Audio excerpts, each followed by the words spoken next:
What we're going to talk a little bit about in this session is aligning, a much bigger concept of aligning, which is taking what you're doing in your courses, all the things you've been thinking about so far, and aligning those with the institutional learning goals. And let me take just a few minutes in this introduction to describe this for you, because most of you may not be aware of that. But several years ago, the Working Group to Improve Undergraduate Education and the University Committee on Liberal Learning identified a set of institutional learning goals that define the characteristics that we would like to see, the knowledge, attitudes, and skills that you've been talking about in all students at Michigan State University. Originally, the group had defined 6 goals with the work of Diane Ebert-May and Nancy DeJoy, Kirk Kidwell, Ann Austin, Sarah Miller, a variety of people that have been in and out of here today.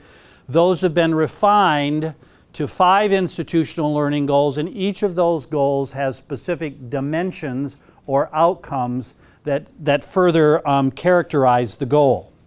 Last year, we had about 80 faculty and staff from around campus that took those institutional learning goals and created rubrics for them. And you had kind of your first brief introduction to rubrics this morning in Larry's conversation. And what we're going to do this afternoon then, briefly in here and then in your working group, is begin to talk to you about aligning what you're doing with those rubrics. Let me quickly tell you what the rubrics or the goals are, first of all. And as I indicated, they're very broad institutional statements of the knowledge, attitudes, and skills that we want all students at Michigan State University to achieve. There are statements that we strive for across all disciplinary areas. So whether you're in here as a scientist, whether you're in here as a humanist, whether you're in here as a social scientist, these are things we hope are achieved by students across all of these disciplines.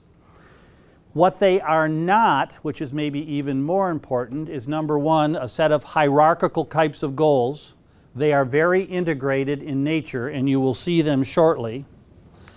They do not necessarily define the specific kind of objectives that each of you is looking at in your discipline. So they are not trying to dictate what the content of disciplinary knowledge is.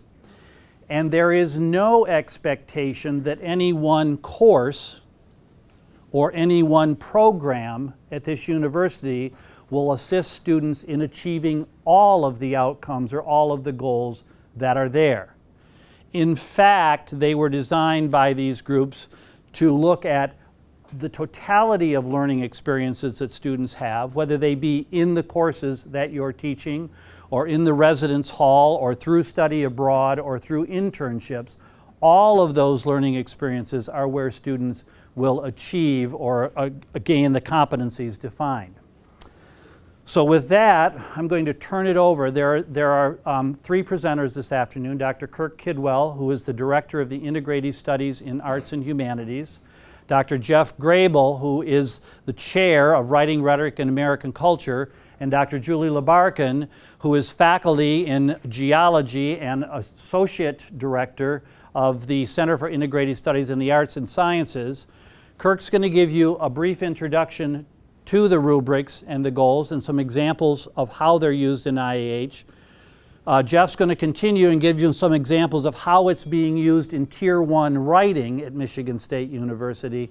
And then Julie's going to finish and talk to you a little bit about how these goals are being used to develop assessments in integrative studies here at MSU.